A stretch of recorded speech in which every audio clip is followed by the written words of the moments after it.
I am Hassan, and I'm from University of Iowa. I'm working with Dr. Dennis Candido.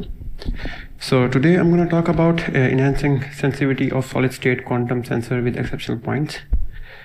So in general, the quantum systems are non-Hermitian due to their interaction with the environment. If we utilize that non-Hermicity of the quantum system, we get exceptional points. So at that exceptional point, the behavior of the non-Hermitian quantum system drastically changes from the Hermitian quantum system. So I mean, let's say if we have two-level system and two-level non-Hermitian system, then we want to see the splitting of two-level to two-level, how it depends on the perturbation. So if we have an exceptional point, then the perturbation goes as the square root of the then the splitting goes as the perturbation square root of the perturbation. But I mean, if we don't have the exceptional point, then it goes just linearly. So using this idea, we can have a pretty symmetric platform where we can have a enhanced accelerometer, where I mean, let's say we have a accelerometer coupled to the transmission line, and when we sense it, we get enhanced sensitivity at very small acceleration, and we can use a similar idea to have a gas sensor by assessing the exceptional points, and with the non-Hermitian quantum system, we can estimate the coupling between the resonator and the qubits around the exceptional point, around the exceptional points of the strong light matter interaction.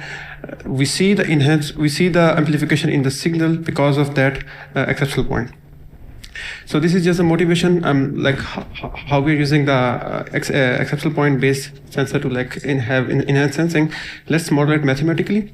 So let's say we have a non-Hermitian Hamiltonian where delta is the detuning and kappa is the coupling between the ground state and excited state, and epsilon is the perturbation. So when the detuning is 0 and the perturbation is 0, and at this point where the gamma is equal to kappa, the eigenvalues and the eigenvector of the eigenvalues and eigenvector coalesces to up to a point, and we call this point a exceptional point. And at that point we have the eigenvector are in the same direction and the eigenvalues are the degenerate. And at that point, if we see the behavior of the perturbation, we see a square root dependence. So so there's a question: how do we get the non-Hermitian Hamiltonian for a system, right? So to answer this one, let's come here. So let's say we have a three-level system where we can use this ground state to kind of continuously monitor the jumps between the EF submanifold, and J is the coupling rate of the applied drive, and delta is the detuning of the EF submanifold. And it is also possible that we can have jumps between the EF within the EF submanifold, which will be detected by the environment. And we're going to model this thing with the Lindblad-Master equation, right? So we cannot do it with just with the Hamiltonian. So here the first term in the sum is represent the jumps between the state with the levels. It can be like the ground state and excited state or the EF submanifold, and this term is the non-unitary evolution. So with high fidelity single short readout, we can ignore the jumps between excited state and the ground state, and then we can just write the dynamics of the EF submanifold with this Master equation. So this is a modified form of this Master equation. So this H effective is basically the effective non-Hermitian Hamiltonian, right? So this Hamiltonian possesses a exceptional point when detuning is 0 and the J is equal to gamma E minus gamma F divided by 4. When we again do the post selection, we discard the transition between EF submanifold, then we get the coherent evolution of the system just because of the non-Hermitian Hamiltonian. So this is how we realize non-Hermitian Hamiltonian in the system. So let's come to the NV center based sensor. So they are very promising and people are working with them. We can sense electric field with the AFM tip, by using the NV center, and we can also embed over NV center into CMOS chips along with the microwave generation, optical filters, and photo detection, so that we can do the ODMR in the single chip as well, and we can also do the sensing of we can also sense the pressure by just having a nitrogen vacancy layer on top of the diamond anvil, and if we apply the pressure and do the OTMR and then change the pressure and see how it goes. So the question is, can we realize the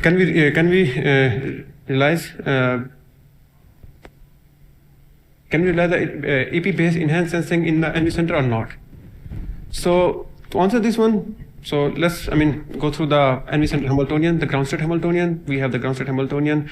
Here I'm just decoupling the MS equal to 0 state from the MS is equal to plus minus 1 state, and I'm applying electric field in the X direction and the perturbation like this in the Z direction with the B field. So this is the typical behavior of the Hamiltonian that we see. So as this Hamiltonian is a Hermitian, we don't have any exceptional point. So we have to move to the Lindblad-Moser equation formalism to see do we get something or not. So this is the Lindblad-Moser equation of the NV center. Here Li is the decay channel and gamma I are the corresponding decay.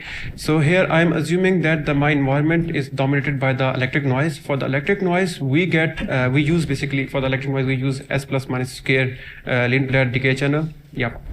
And so gamma plus and gamma minus are the respective rates of that, S plus and S minus square. So if we do the post selection, if we ignore the quantum jump, if we ignore the jumps between plus minus 1 state, we get the non-Hermitian Hamiltonian, right? And correspondingly eigenvalues and eigenvectors. Now, when we don't have any perturbation, then we get a second order Hamiltonian exceptional point. Second order Hamiltonian exceptional point when the absolute value of the difference of the rates is just equal to the d times Ex. So you see here, when the difference is equal to 0 and both the eigenvector are perpendicular, when at this point when the d times Ex equal to 0.1, we get an exceptional point. And after that, we break the Pettit symmetry and we see the imaginary value of imaginary part of the eigenvalues. So let's see how if we apply perturbation, how the system responds, right? So obviously this is not linear, right?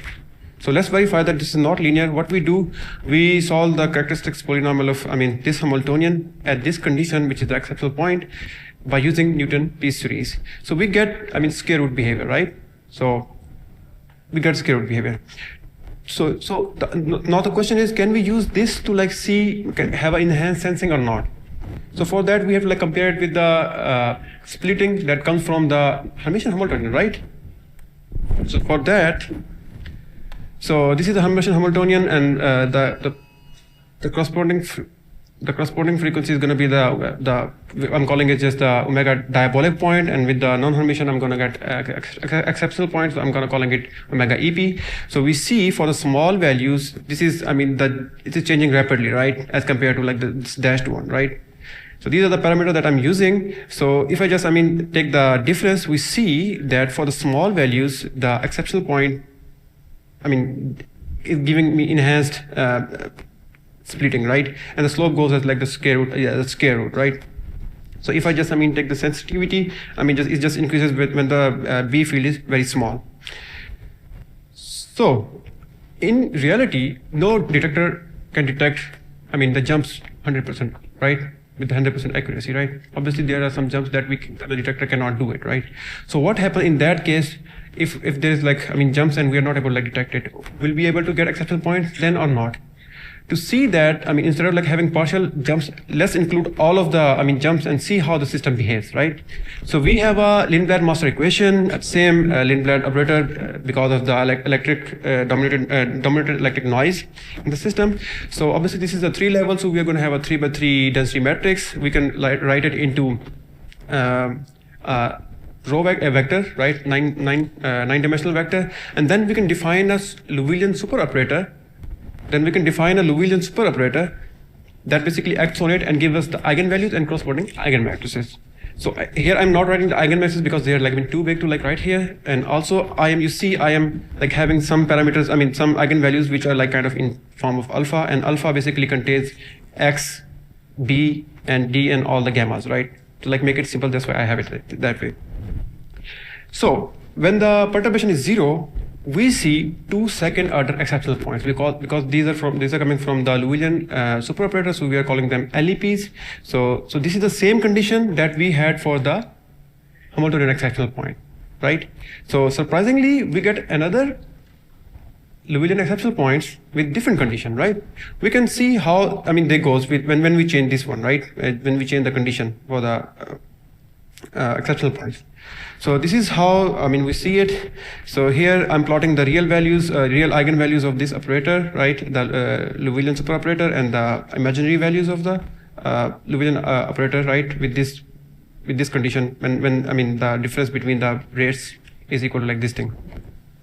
So this is the AP condition. We have like, I mean, 2 exceptional point with this condition, 1 exceptional point with this condition. You can see here, I mean, 2 exceptional point with, I mean, this condition, and 1 exceptional point with this condition.